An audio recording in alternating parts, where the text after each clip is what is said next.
Well, just when I thought things in the world were quieting down, things have gotten a little crazy. Welcome tonight. I wanted to let you know that this week we decided to schedule a bunch of events for November and December that we weren't previously planning. And so keep your mailboxes posted and go to our website. But there's too much going on for us to do what my original plan was, which was to do a lot of very small, quiet events. So keep looking. And if there's anything you want us to do that we're not doing, let us know. And if we can fit it in, we will. But I think you're going to be excited by what's coming up. Tonight, we're doing an event that actually we planned to do how long ago? A year? What happens in our world when somebody tries to tell their story and they happen to be somebody on the inside? They write a book, and then they're told, well, you have to submit it to vetting.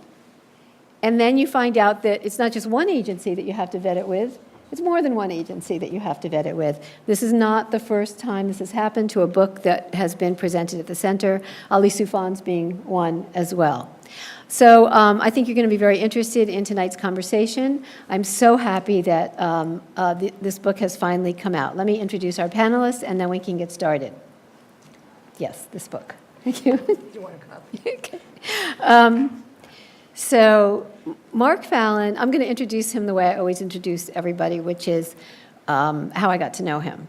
So when I was writing my book on Guantanamo, because it was a long time ago, there weren't a lot of people willing to talk to us who had actually been attached to the government and who knew things that journalists and writers and just interested public needed to know. And Mark was somebody who did not put himself out there as, well, you know, a flag waving, I have information to tell you. But if you waited long enough and you were patient enough and you knew enough people, he would talk to you.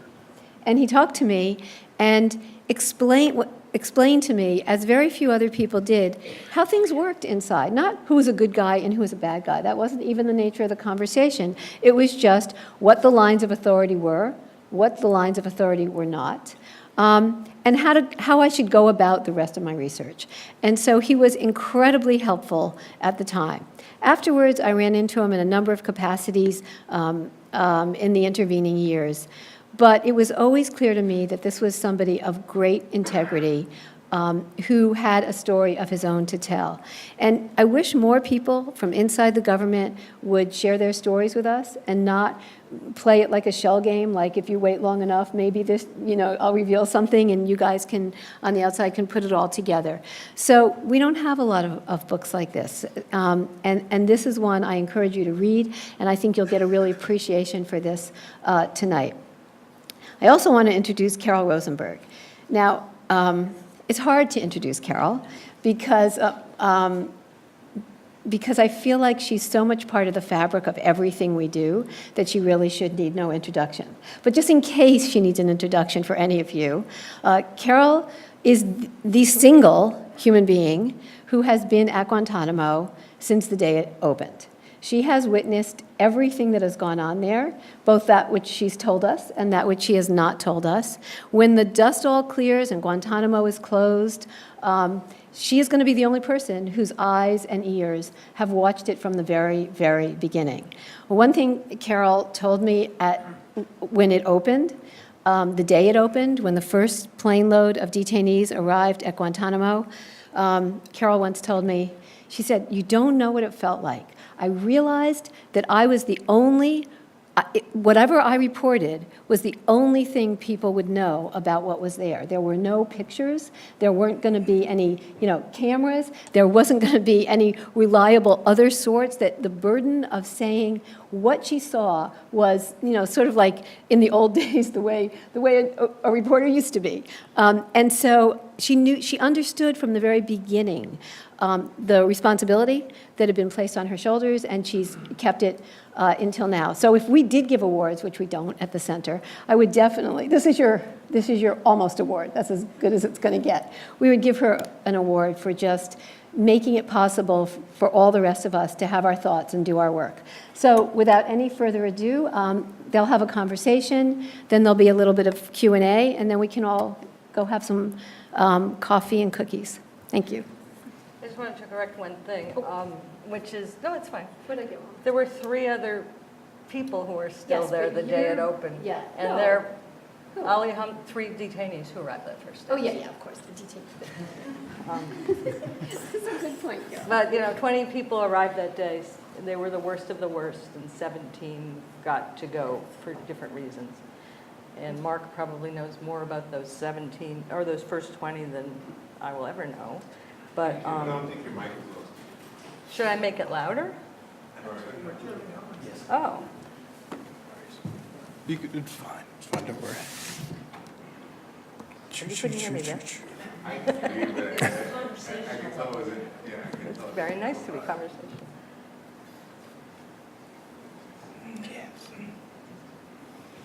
So I wanted to say how pleased I was that the center had invited me to do this. I've come from Guantanamo. I'm going back on Sunday, and Karen invited me to be a moderator, and it's like one of my favorite things to do, which is ask questions, and that's not always welcome at Guantanamo, so it's very nice to be able to do that here. And Mark's book chronicles the infighting from the earliest days, in the first 2 years, at Gitmo, between those who wanted to do it by the book and those who bought into the dark side and decided that they needed to go a different way. And Mark is uniquely situated to talk about it. So the first thing I want to do is ask him to take 5 or 10 minutes, tell us why you wrote the book and what you think we should know about the book. And then I have lots of questions. Sure. Well, yes. Thank you, Carol. And Karen, it's really an honor to be here, particularly with you, Carol, because for years I avoided you and had nothing to do with you. So it's kind of interesting to be sitting here and actually have you ask me questions, because I would keep you on the other side of the island away from our guys back in the day when our guys first arrived at Guantanamo. Let me talk about why I wrote the book. I felt compelled to. Those of us who serve, who have served the government, we take an oath to protect and defend the Constitution. And that means something to us who served. We pledge that allegiance to that document, what it stands for, what it embodies. Al-Qaeda pledges allegiance to people. We pledge allegiance to the Constitution. And over the years, I've seen the public misled. I've seen the president misled. I've seen the Congress misled, and the media is misled about these tactics, these horrific tactics that we applied on human beings. And so as time went on, I know back a number of years when we were debating these issues, I was not authorized to talk. The first time I spoke out on these issues, the Department of Defense asked me to. I did an interview with a journalist named Bill Dedman, and the Department of Defense thought this was a good news story about how people in the department stood up against torture. And at the time, we didn't realize how deep it went, how pervasive it was, how high it went in the government. And immediately after those articles were published, I was told never, ever to speak to the media again as long as I was with the Department of Defense. And so I left the Department of Defense. As time went on, what became bothersome to me was the fact that those people who did these horrific crimes, and these are crimes, these are war crimes. These are violations of the Convention Against Torture. These are violations of the U.S.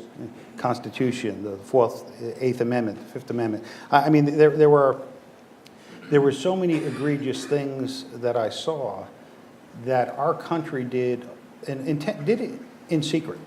I mean, they never intended anyone to know the level of depravity that we would stoop to, how deep we would go down that slippery slope to the level of our adversaries, rather than raise up to the level of what we should stand for as that shining city on the hill. And so as I saw some of these folks who were involved in this program, they came out with a communication strategy. And the strategy was that these techniques were safe, they were necessary, and they were effective. And they were all lies. None of that is true.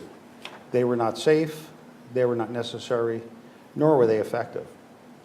And that communication strategy, in the tradecraft of intelligence, it's called perception management or counterintelligence, to manage the perceptions of an adversary, was used to manage the perceptions of the American public. And so as we went down that road, we had the Central Intelligence Agency, whose core competency was not renditions, detention, or interrogation, was given that mission on the 17th of September 2001, based on fear, ignorance, and arrogance. And so we went down a road, a path, giving an agency who had little to no legitimate experience doing interviews and interrogations, unlike the Hollywood version of the CIA, and took away the jurisdiction from an agency that had done it very effectively over the years, the FBI. And I'd worked with them over the years on joint terrorism task forces. And they intentionally did this in secret. And as I saw those techniques gravitate to the Department of Defense in 2002, I stood up on the inside. And to be honest with you, I hope these things never became public, because I at the time I knew what that would do to inflame violent extremists around the world. I mean, to think that the United States of America would stoop to the levels of our adversaries, that we would treat people with such inhumanity. And what compelled me to write the book was when some of these people who were part of that communication strategy started to write their own books. And so the person in the CIA who was in the communication shop for George Tenet was a guy named Bill Harlow. And Bill Harlow would articulate that strategy while he was with the government: safe, necessary, and effective. We're doing this to protect you. And then when George Tenet wrote his book, he wrote it with Bill Harlow. And then when Jose Rodriguez, who headed the RDI program, wrote his book, he wrote it with Bill Harlow. And when the Senate Select Committee of Intelligence came out with their report, a series of essays from CIA people who were involved in the program, directors, assistant directors, was compiled to counter the six-year investigation of our torture program. A series of essays came out. And who edited it? Bill Harlow. And Jim Mitchell, who created the program, a seer psychologist, a psychologist with no operational psychologist experience in interviews and interrogations, no experience with Al-Qaeda, no experience in the Middle East, created this program of torture. He wrote a book, and it was written with Bill Harlow.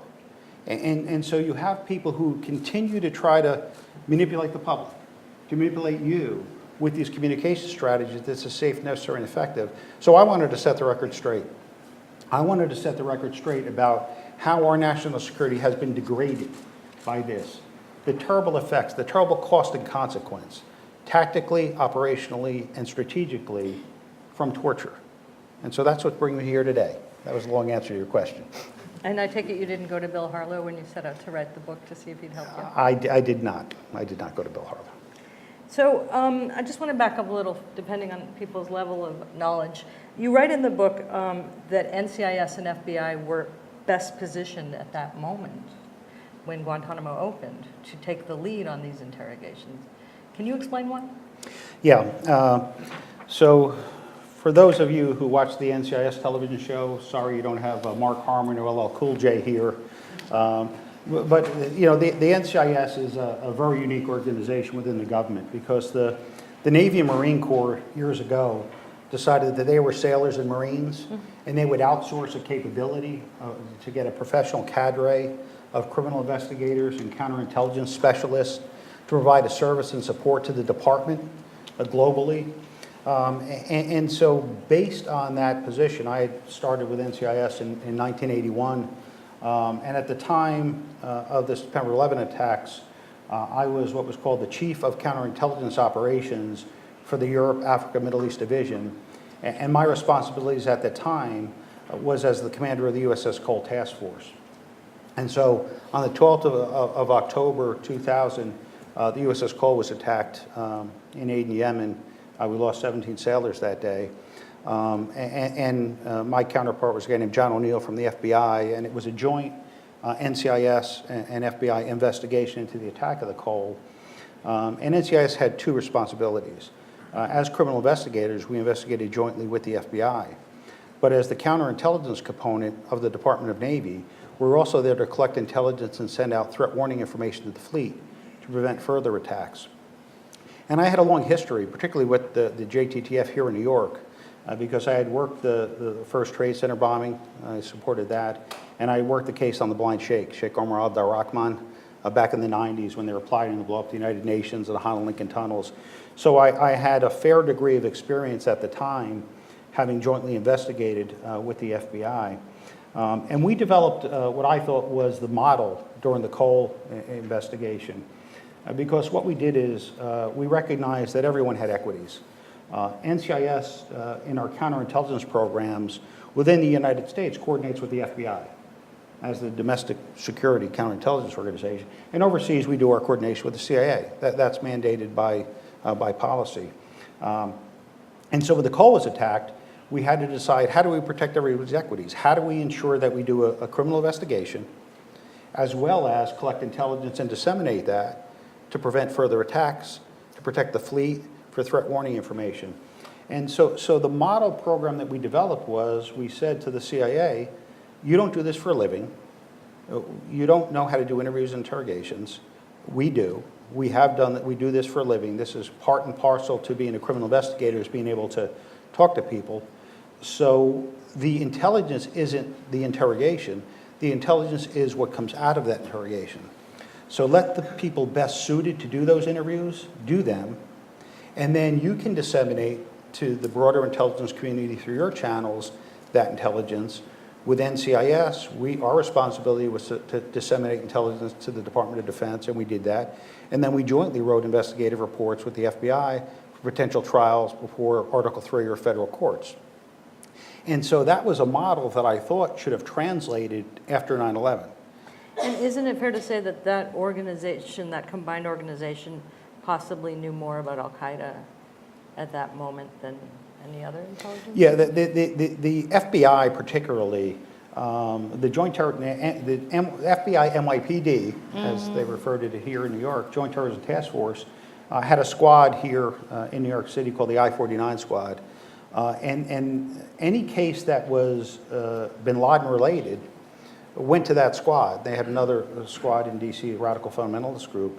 And so the core competencies for investigating Al-Qaeda or knowing Al-Qaeda was resident within the FBI, particularly here in New York City. The office here had worked the East Africa MC bombing cases, worked the Cole case, the First World Trade Center. And so you had core group of professionals who had sources within Al-Qaeda, who had worked Al-Qaeda. And so the problem with that memorandum of notification that the president did on the 17th of September was he turned his back on the agency that had the most depth of experience and turned his back on the Article 3 courts, our constitutional court system, and said that they are not capable of trying terrorists in federal courts, when historically we actually had been. We had been very successful at that, and the FBI had been very successful, and during the Cole, all of those interviews were joint, NCIS, FBI agents, and so there were individuals with great depth of experience with a proven track record that we ignored by turning to an organization, the CIA, who really lacked any depth of experience doing the mission that they In your book, received. you cast that as a very fateful decision. Yeah. That led to the abuses that you quite vividly describe in your book in detail. The improvisations, if you will, to try to go outside the norms of interrogation. And you conclude on page 178 that in the process, the U.S. created a national policy of state-sponsored torture. You spent 2 years at Gitmo. At what point in those 2 years did you realize that had happened?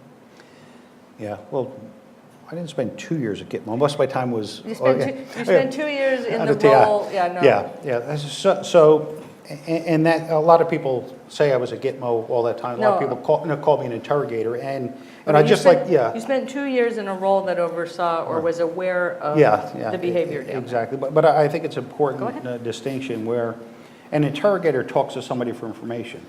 An investigator is responsible for managing a case. And so they use an interrogation or interview as part of what they do.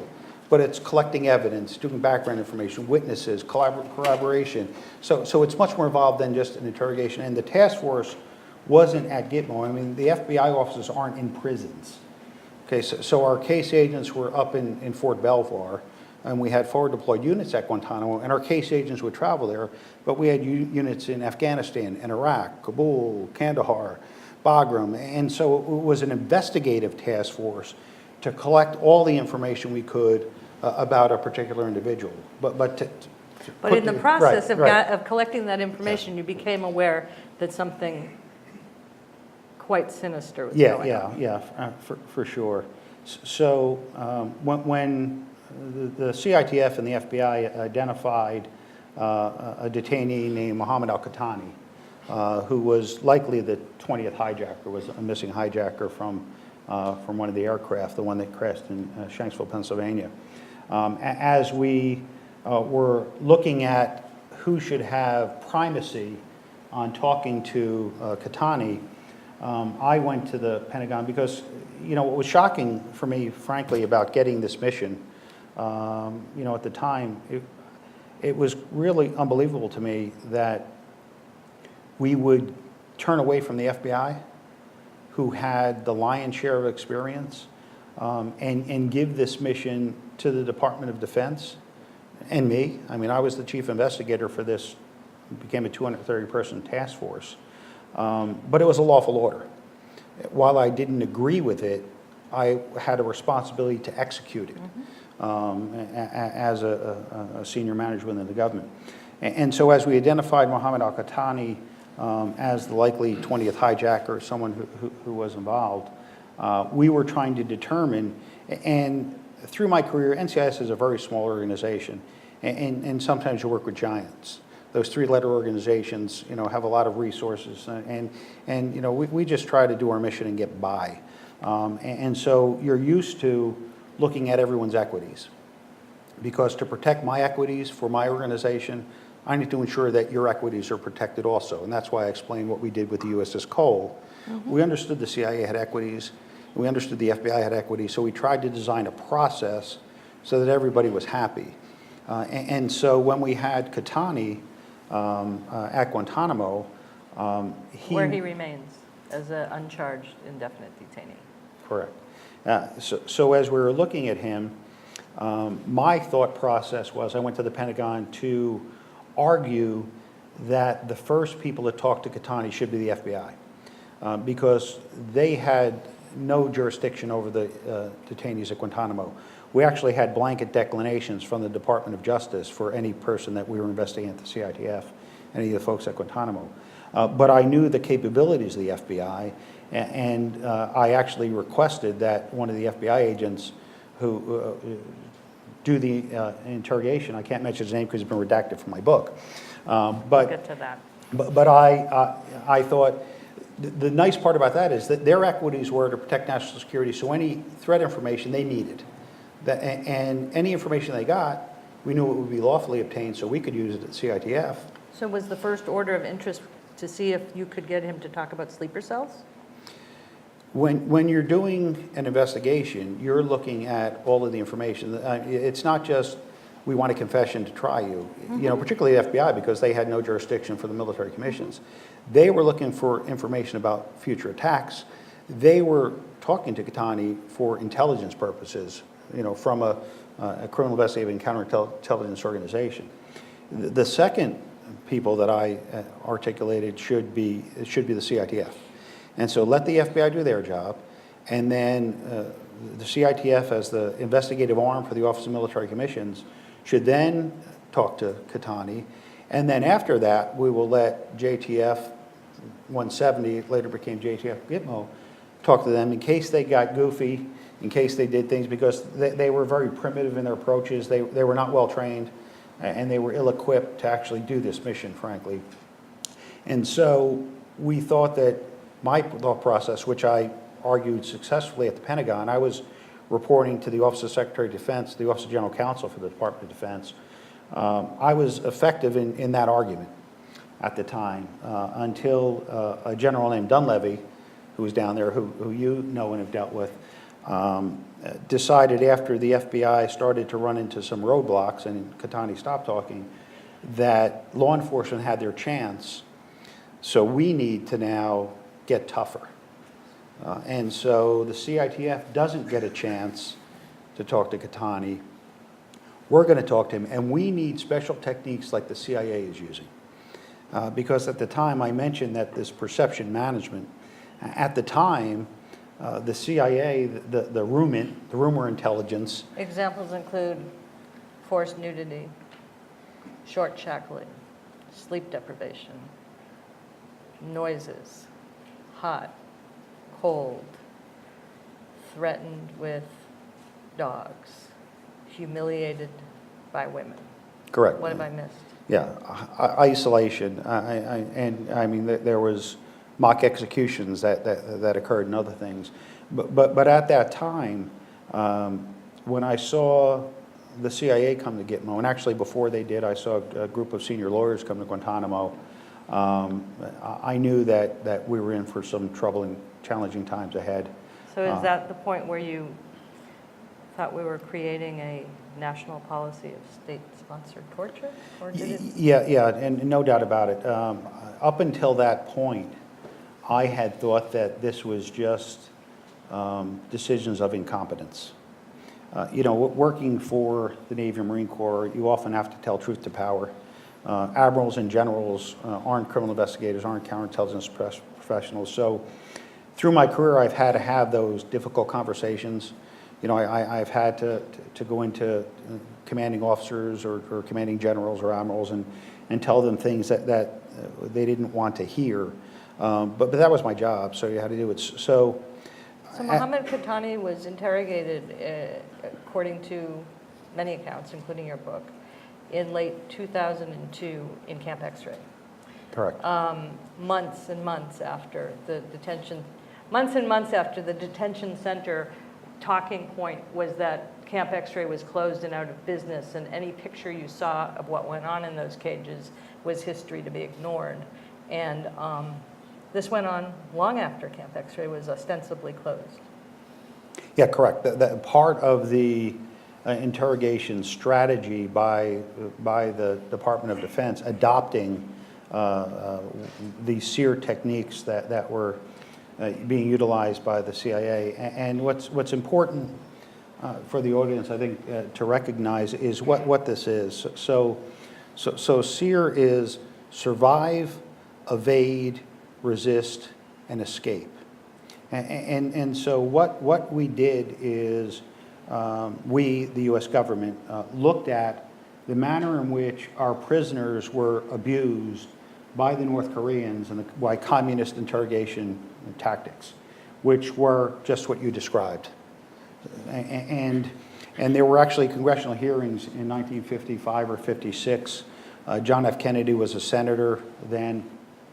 And what they did is they looked at why our service members were providing propaganda information, why they're providing false information under these interrogations, which are more psychological tactics than physical tactics. These conditions, they created the conditions, they were trying to produce debility, dependency, and dread. And so and isolation is a key component of that, by putting someone in isolation and in an abandoned camp of cages where the last time he was there, he was in the company of 300 people. Correct. But what I think is important to recognize is, while the narrative that the CIA put out was that we re-engineered these tactics, we didn't. We adopted them. We adopted them technique by technique. And there was an Air Force sociologist named Albert Bitterman who did a study in 1957. And the study is Communist Techniques to Produce False Confessions. Whose name is not redacted in this book. Correct. Some of the names do get through. So, on page 88, you write of being so alarmed by what you saw and seeing it as so at odds with your understanding of the Constitution you were swore to defend, that you wrote that you thought of one day swearing out charges under the UCMJ against certain people. And as I read it some months ago, I wondered, was that an actual ambition or was that a fantasy? Yeah. Well, I've had to interrogate generals before and read them their rights, and SEAL team commanders and other things. And for me, one of the things that concerned me, and folks, when they came to the CITF, the task force that I was the deputy commander of, there were a few things that, and my job was to set the tone, to set the climate, to be a leader. I wasn't in the interrogation booth. I went in a couple times to kind of see what it was like, and I watched through the mirror. But I had guys on the ground, true patriots, who were doing service to this country, working tirelessly to try to bring terrorists to justice. But Not using those techniques we yeah, just correct. listed. Never using them. But one of the concerns I had, so I told everyone, and I don't know why I picked Peoria, but I said, make sure whatever you do, that you wouldn't mind seeing the Peoria Times. And I know Britt Malla, who was the commanding officer, rest his soul, he's no longer with us, but he told everyone in the task force, your grandchildren are going to look back about what you did during the war, and make sure you make them proud. And so what I was always actually concerned about was if one of my agents, one of our agents, one of your agents, worked for the government, they weren't my agents, saw a felony committed in their presence, might they be compelled to do something about it? If I saw a detainee being tortured in my presence, would I feel compelled to act? And so I don't know what the answer to that question is. But you didn't have to see it. You knew it was going on. I knew it was going on, but knowing it was going on and reporting it, I'd worked a lot of undercover operations, and oftentimes I equated this, I felt like I was an undercover agent in a criminal enterprise. And so I was trying to collect and report back the information that I was getting from folks on the ground back through my chains of command, which were through the Office of Secretary of Defense, back through the Secretary of the Army. And when both of those failed to respond, I went back to my parent organization, NCIS, and said, listen, we're going down a road that I'm troubled by. And Dave Brandt, the director, gave me the authority to withdraw from the task force. And he said, you can pull everyone, if it gets that bad. And it was challenging for me as a leader because I couldn't put my people in a position where they would observe this. One, if they acted, it would have been bad for everybody. If they didn't act, it would still be bad for everybody. So I didn't want, if they were going down this road, I didn't want the agents that I led observing that, but I had access to logs. And so I was monitoring the logs that the torture was occurring. And there was a point when there's a Tom Clancy movie where Harrison Ford is in the CIA headquarters and he's trying to get documents out before the other guy is shredding them. And that's what I felt like, because I was shooting documents to NCIS headquarters, to friends on the classified network, saying, keep these documents. This is evidence. I don't know what's going to happen here. I had a hand truck on my office and empty boxes. I thought I was going to be fired. I mean, I saw they fired General Backus, the general down there. They were moving people out of the way that were standing up. And Britt Malla and I, we talked about it. We thought we'd be next.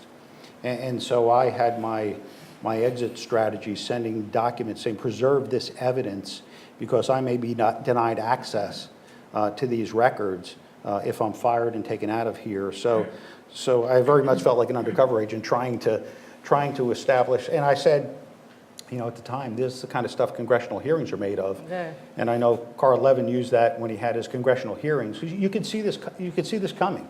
I mean, you can see what was going to happen when General Miller went to Iraq and Abu Ghraib. I mean, you could see that bad things were going to result of that trip.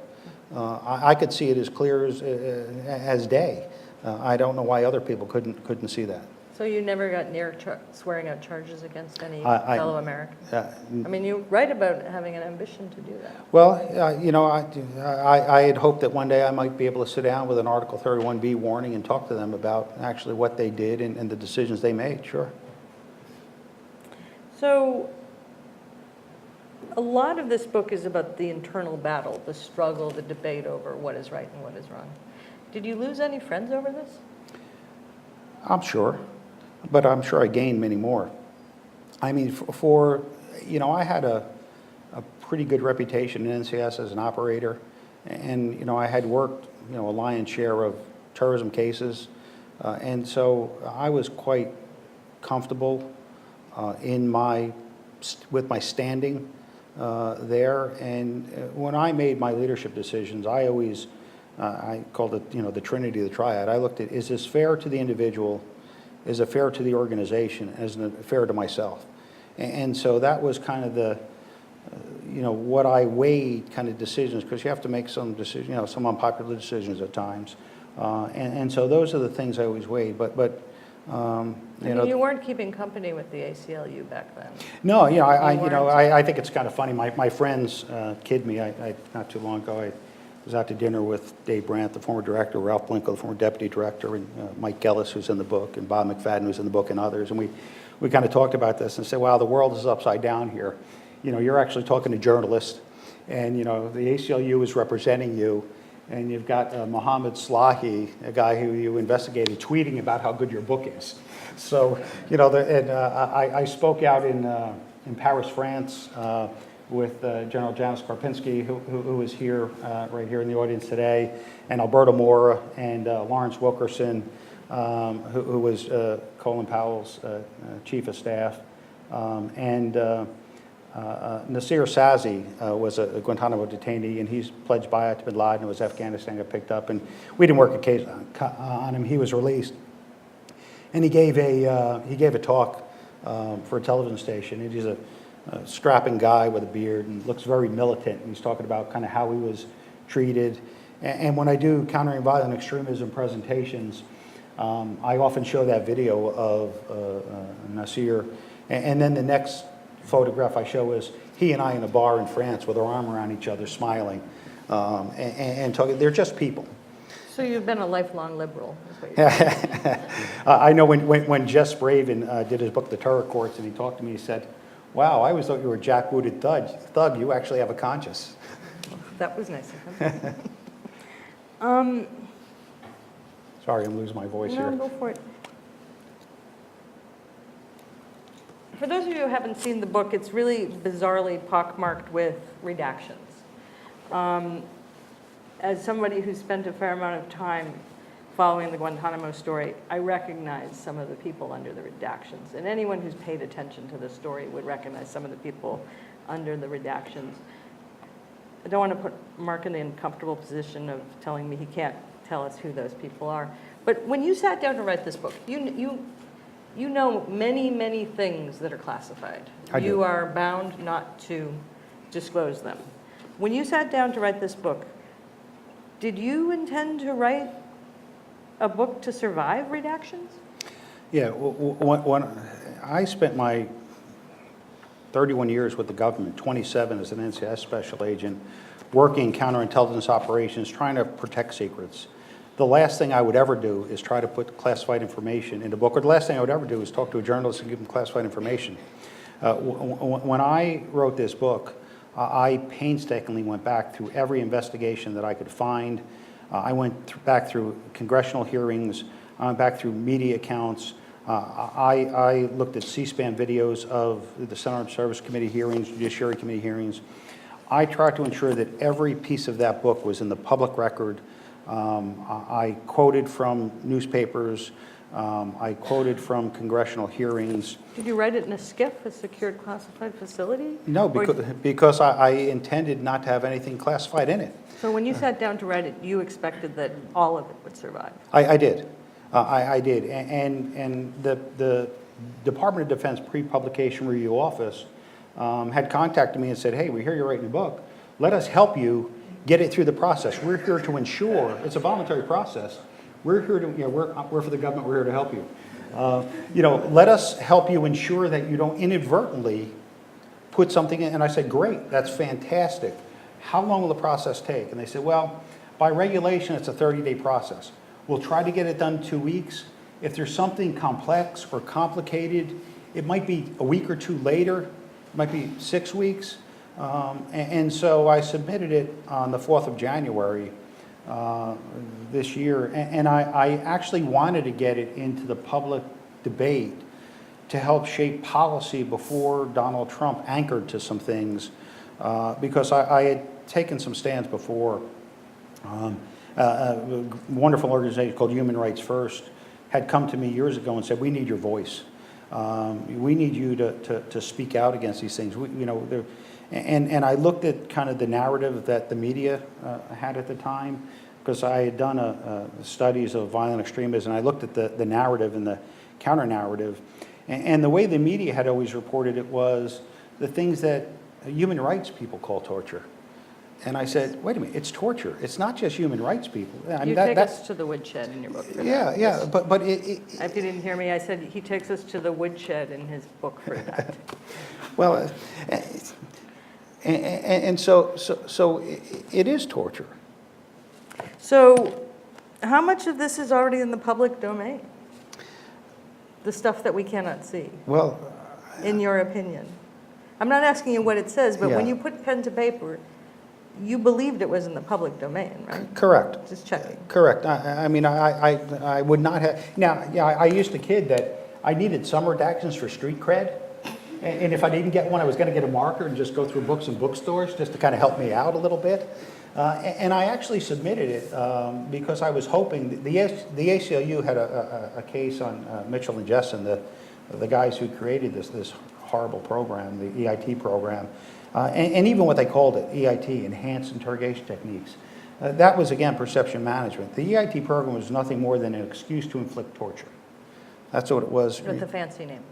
Exactly. And when all they added, the only enhancement is that they looked at some research that a guy named Martin Seligman, who was a former president of the APA, had done on dogs. Also named in your book. Correct. And They it's called did learned redact it. helplessness. And it says if you continue to shock a dog indiscriminately, it will learn helplessness. And it will become obedient and compliant. And so that's what we adopted and utilized and called it enhanced. So a former Guantanamo prisoner who I believe you know quite well, named Mohammed Slahi, published, with the help of others, Guantanamo Diary, which was his account of what happened to him, actually during the period when you were on duty. And it was quite extensively also redacted. And now he's gone home, and he never had a security clearance. So he was able to sit down with his redacted book and write in the columns what was underneath the black. And so I'm not really pitching this, I'm just setting up a question. So there's a restored edition here, which basically has the words that were redacted. And so my question is, have you ever considered moving to Mauritania so that you can tell us what's in there? Well, Slahi is an amazing guy. I mean, he's got a great sense of humor. I mean, I was at the 60 Minutes did a story on him, and he's got a pretty dry wit and good sense of humor. At the time, the job of an investigator is to find facts. Our job isn't to try cases. And so when the investigators for the CITF saw the things that was happening to Slahi, they identified those to the prosecutor, a guy named Stu Couch at the time. And Stu, a very honorable Marine, made the decision that based on the manner in which Slahi was treated, he could not. He was unprosecutable. Yeah, he became, just as, Katani had become unprosecutable based on that. So some civilians in the military or in the Department of Defense concluded that people became unprosecutable for things that happened at Guantanamo, but yet people are being prosecuted at Guantanamo for things with similar episodes, if not worse, that happened elsewhere. Yeah, pretty ironic, isn't it? Not sure what it is. Why do you think it took so long to clear? Well, Do you think they were slow rolling it because they Yeah, didn't yeah. want you participating in Yeah. the national debate? yeah, clearly, from my perspective, they were. So when I saw the delays occurring, I called them and said, listen, what's the problem here? You know, I can cite where things came from. If somebody has an issue, let me know, and I'll tell them that, you know, this part is in the Senate Armed Service Committee, this is in the Taguba report, this is in the Schlesinger report, the Schmidt-Furlow report, the General Jacoby report, the FBI IG, I've read them all. You know, I'll point out exactly Where in the public where domain in it the public exists? domain you could find this. And then they said, well, I said, well, what agency did you give it to that has a problem? Let me talk to them. And they said, we can't tell you who we gave your book to. And I said, wait a minute, I've been with the government for 3 decades. You can't tell me who you gave my work product to? Something smells and it's not on my shoes. You may have heard that before, Mr. Highlands.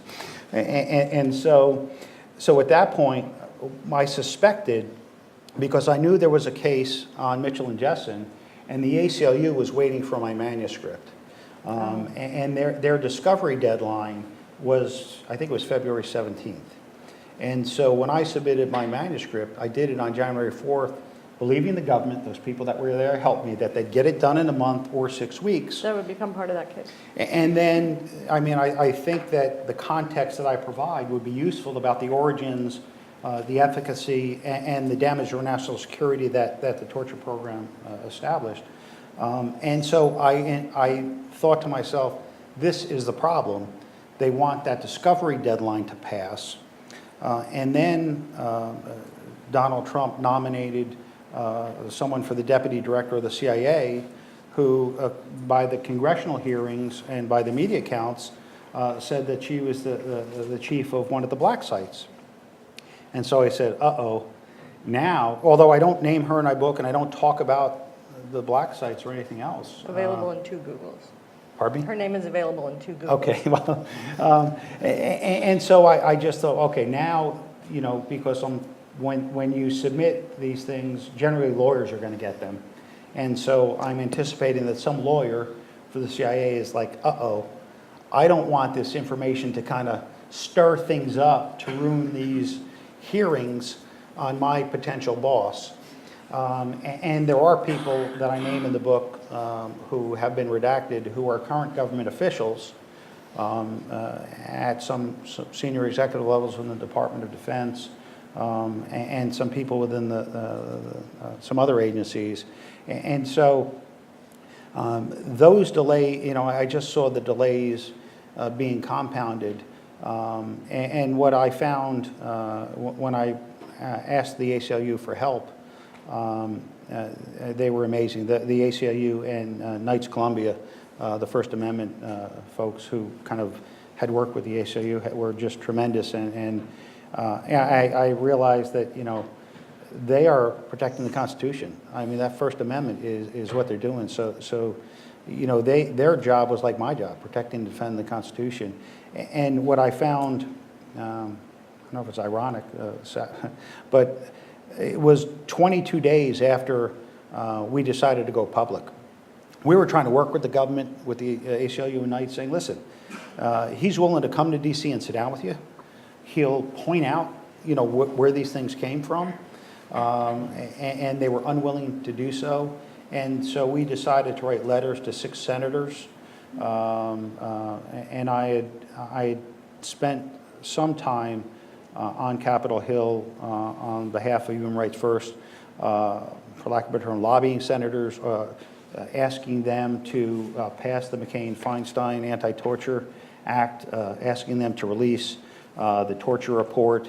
I've taken a stand that, you know, Guantanamo is against our values. I mean, it's become a symbol of injustice and oppression, something that could have been an opportunity had we did this right, had we served as an example, has become an opportunity lost right now, and it's a symbol.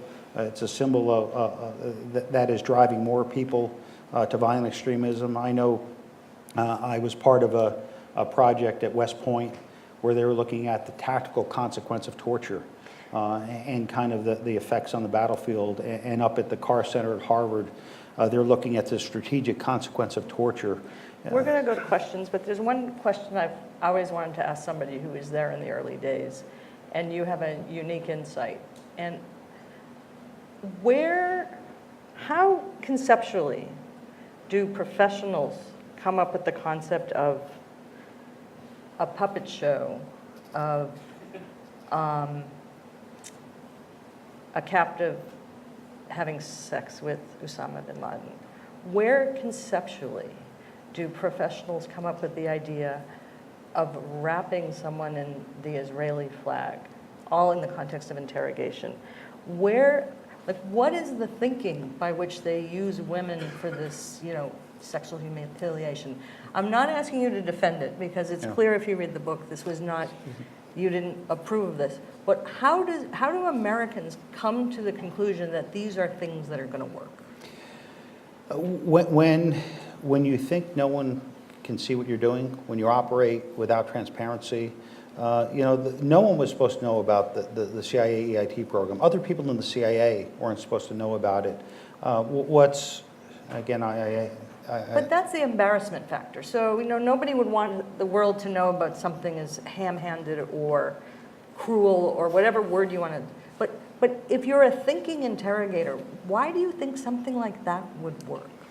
Yeah, the thought process then, shaped by what I call the pseudo behavioral science consulting team, that this team established by the generals at Guantanamo, which were separate from the operational psychologists, and that's, I hope I correct the record on that, because there were two opposing battles of psychologists, and so we had career operational psychologists working at the CITF, folks from agencies in the intelligence community helping us develop rapport-based approaches. Each investigative unit that I established had their own lawyers, their own intelligence analysts, their own investigators, and their own operational psychologists.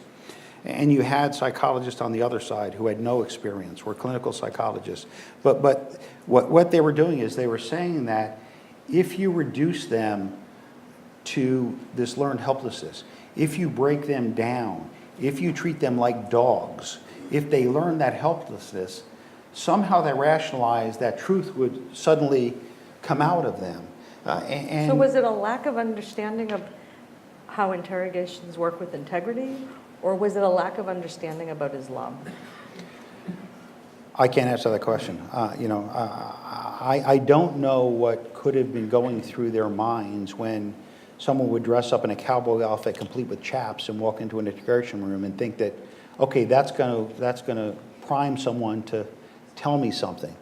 They're just, at one point we tried to jointly, we wanted to help them, the JTF folks, and we tried to do tiger teams where we tried to blend the CITF, the FBI, and the military. But their training at Fort Huachuca, where they're trained how to do interrogations, and again, vice investigators who do interrogations, a lot of it is coercive in nature. So they have techniques, ego down harsh and pride down, Yes. and so their training is that if you kind of apply those techniques, somehow it will break someone. So individuals dreamt up this crazy stuff, or people sat around and brainstormed and said, let's send them in chaps? Yeah, well, some of it, as the Senate Armed Service Committee site, you had a psychologist and a psychiatrist with the pseudo-BSCT take those Bitterman techniques that you really describing there, and just made up a couple more. And a lot lawyer, more. a lawyer from the CIA came to Guantanamo and basically said, if a detainee dies, you're doing it wrong. Yes. And so that was kind of the parameters. That was in... And that's physical cruelty, but I guess the other stuff, the theatrical stuff, and we're going to go to questions. So thank you guys for indulging me. Would someone like to ask a question? We have two. We have many. Why don't you go right there? Sorry. Why don't you start there? We'll go that way. No, you can have the microphone. Me? Yes, Start? please. Is it on? Oh. Hi, my name's Heather Craig, and I'm with the Coalition for the International Criminal Court. And so I'm sure you're well aware that there's a preliminary investigation happening currently in Afghanistan. It's been going on for a number of years now. And there has been a lot of talk about the fact that the prosecutor is potentially going to open a request, I should say, the judges to open an investigation into Afghanistan, and a lot of the allegations are against U.S. service members for torture, among other things. So my question is to you, how do you feel about something like that moving forward? And also, what do you feel, or how do you feel that this administration would react to it? And, the United States position regarding the ICC has not been a favorable one for many years, and especially, this administration is even worse as far as I'm concerned. So I'm wondering what you think their reaction would be. So where do you come down on our troops facing international justice? Okay, well, let me go to the first part, and then I'll go to the second part. And so, while President Obama, when he issued Executive Order 13491, which said we will not torture and we will abide by the Geneva Conventions and our own laws, which is rather startling to start with, that you need an executive order to say you will do so. One of the things that I was highly disappointed in was when he said we need to look forward, not backwards. And so that policy of impunity, that inability to hold anyone accountable in some measure, is what enabled the torture lobby to continue to bring us down a road which will degrade our national security. And so I know at the time, Senator Pat Leahy on the Senate Judiciary Committee had lobbied against that and said that, we need to do something because, I'm sure you guys know from the Senate Armed Service Committee report, it's quite clear what we did, and it's quite clear who did it. It's a matter of congressional record. The narrative continues to try to avoid blame and classify, redact, and hide what we did and who did it. But Senator Leahy said, let's hold truth commissions. We need some measure of accountability so that we don't go down this road again. And so, my hopes are that there is some pressure. I spoke at the UN General Assembly in September, and I said that, I hope that the international community continues to pressure my government so that we do our jobs, so that we adhere to our Constitution. I hope you push for that accountability so that we internally recognize that we need to do something to hold people accountable in some measure. So I think there needs to be some accountability at some level. But are you willing to throw our fates to the international court? That's not my decision. I'm just a citizen. She's asking your opinion, though. There needs to be some accountability. Whether that is. I'm not a political pundit. I'm just a guy who's concerned about our national security. I took that oath of office, and I still believe it's true today that I have to protect and defend that Constitution. So the second part of your question, I think Donald Trump will try to crush you. I think that he will do anything he can, and I'm really concerned for our country right now. I'm concerned that Donald Trump ran on a war crimes campaign. He ran saying we will waterboard and do more than waterboarding. He said we will take oil from Iraq. That's a war crime. It's called it's called pillaging. These are war crimes. I'm astounded that people haven't recognized that in this country. And I wrote letters again on behalf of an organization that I do some. I collaborate with Human Rights First, and we wrote letters to presidential candidates, and I had signed them, asking particularly the Republican candidates, hey, let this guy talk to you, and he'll tell you what really happened privately. And two candidates, their chiefs of staff, talked to me. Donald Trump's campaign was not one, and we went public with the letter to try to put pressure on those candidates. But I'm troubled right now. Because I know the media likes to talk about candidate Trump and President Trump and did he pivot? There's one Donald Trump, And, Donald Trump said we're going to build a wall, and somehow we're going to have some kind of wall somewhere. And Donald Trump said we're going to, do more than waterboarding, and I'm afraid that we're going to revert back to things that are war crimes. I'm troubled now. I haven't seen the news. I've been pretty busy in the last couple of days. I'm troubled that we have a U.S. citizen in custody somewhere, and he has not been, at least to my knowledge, yet brought before some legitimate judicial process. I'm troubled by who might be interviewing him or interrogating him. I'm troubled by the conditions of his confinement because I know Appendix M to the Army Field Manual has isolation in there, and isolation is the key to confabulation. Isolation is the key to false confessions. Going back to the 56 congressional hearings, which I've read word for word, going back to the techniques that the Soviet Union used for false confessions. It's all based on this isolation. And so I'm troubled now, and I continue to privately challenge the media about why aren't we reporting about this? Who is now talking to this U.S. citizen, and what are we going to do with him? Is he going to wind up at Guantanamo? Is he going to be a forever prisoner? Are we going to try him before an Article 3 court? What will be the disposition of this citizen that's being held somewhere by my government, by your government? I think there's some attorneys in the room who would be smacking their lips at him winding up at Guantanamo, because it would open up a whole new level of challenge to detention there. Sir. Thank you. My question will zoom from the micro to the macro. Any interrogator knows that if you torture an interrogatee, that they'll tell you anything that they want just to stop the torture. The purpose of interrogation is to provide timely, accurate, and actionable information.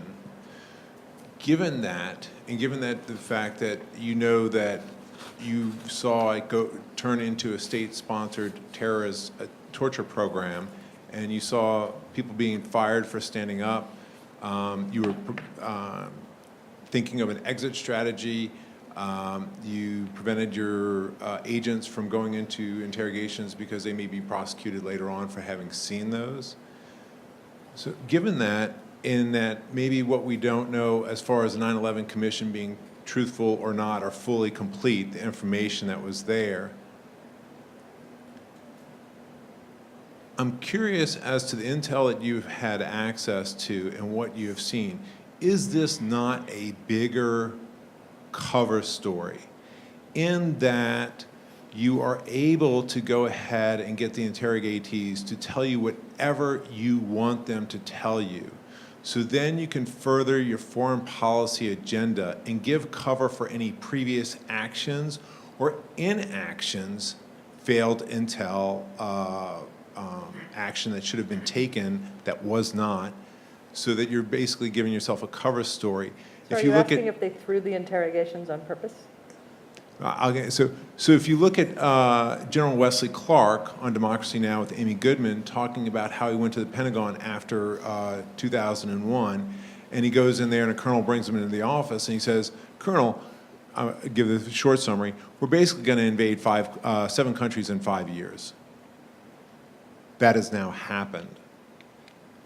And if you look at the arms deals that are going on with ISIS, as far as the different stuff that's going on in the Middle East, this gives perfect cover story that then the American public never questions. And I'm kind of curious as to wherever you want to go with this question. Sure. Well, may I hold you to this book up? So that's the question that I hope that this book will provoke. And so, sorry, I just had to do that for my publicist to make sure I'm holding my book up. So the question that I think a thoughtful person would have is, were these techniques utilized to intentionally obtain the policy information that we wanted? And so, the example I like to use is Ibn Sheikh al-Libi. He was an emir of the Khaldan training camp, and so al-Libi was in Bagram, and al-Libi was someone that I was looking at for military commissions because we knew who he was, and he wound up in a foreign prison in Egypt, and he was tortured, and he said there was al-Qaeda in Iraq.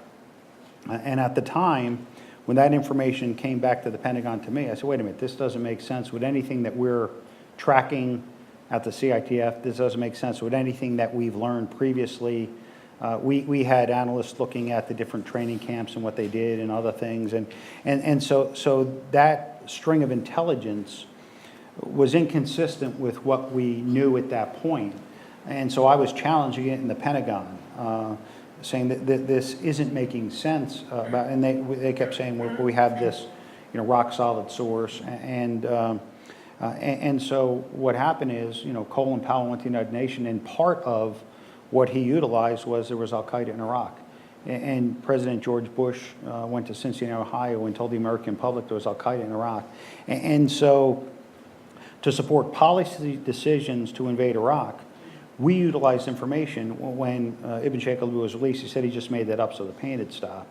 And so and that's one of the things I try to, I hope it comes through in the book, is kind of the strategic consequence of torture where flawed policy decisions are made. So once the foundation is corrupted, once you've kind of accepted that and you just utilize it for your policy decisions, it's going to cost lives. And we then turn over Ibn Sheikh al-Lubi to Libya, and he allegedly commits suicide in his cell. Right after seeing someone from Human Rights Watch the day before. Exactly. So it's detrimental to our national security. Can I ask for shorter questions? But, sir, I'm sorry to do that, but we're past time. I'm particularly And shorter. interested in the dynamics of the group of people who are devising and applying these torturous techniques.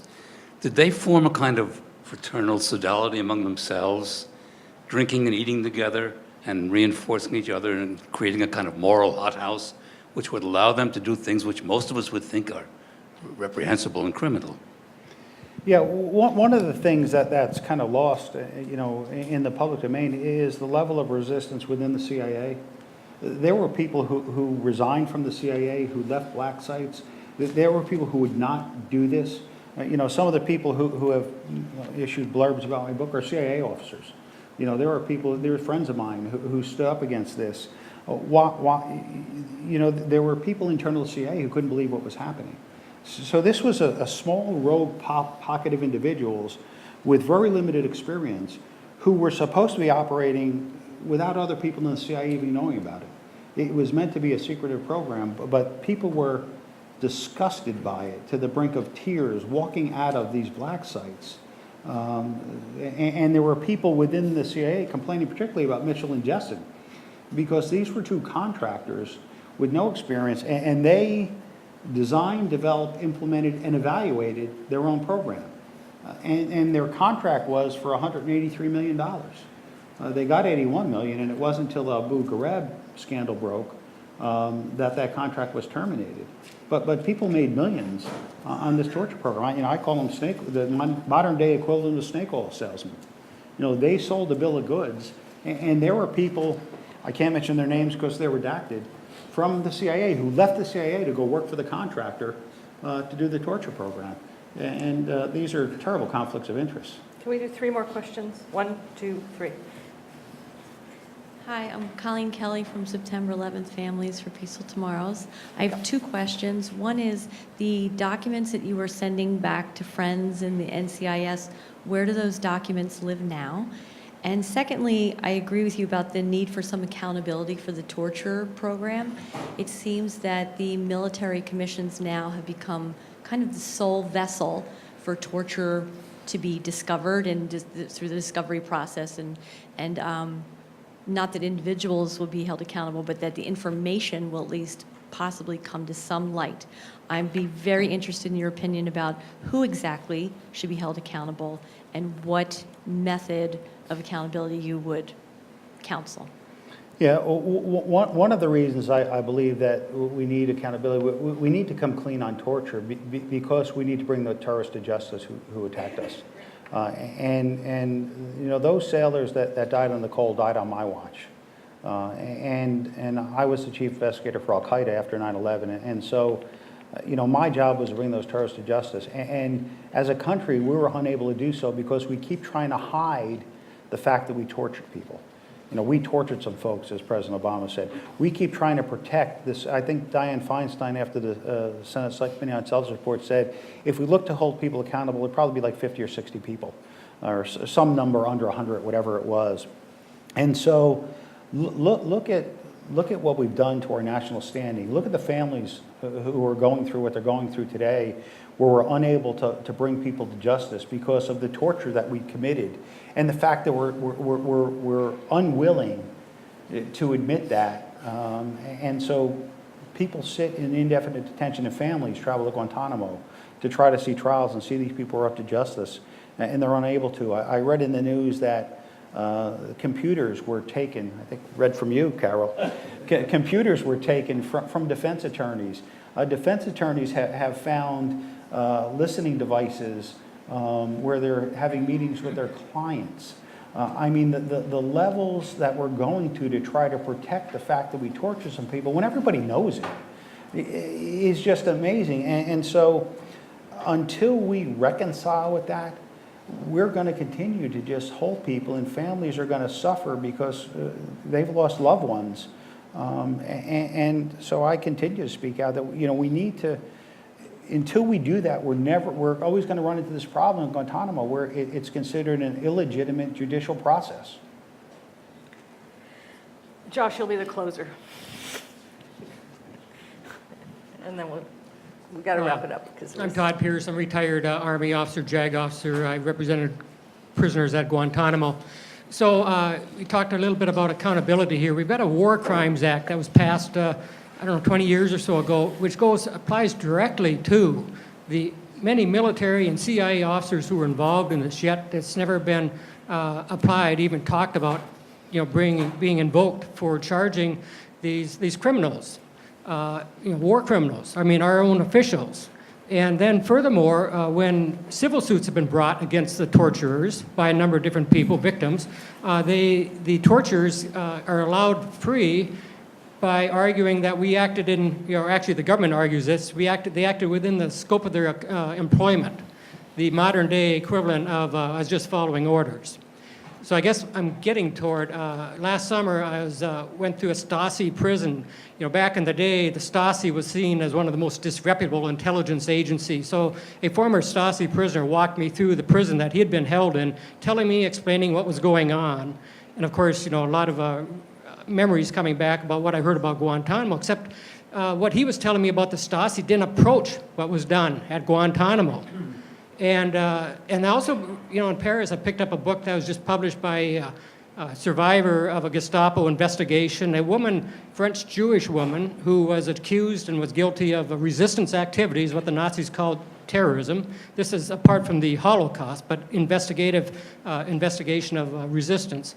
And she was treated much less harshly than we treat people down at Guantanamo. So I guess what I'm leading up to is amongst your older colleagues, at least, who were part of the Cold War and understood a little bit about the Nazis, was there ever a sense of shame that the things that we used to claim to be fighting against, they represented better than the people that we were fighting against on these issues?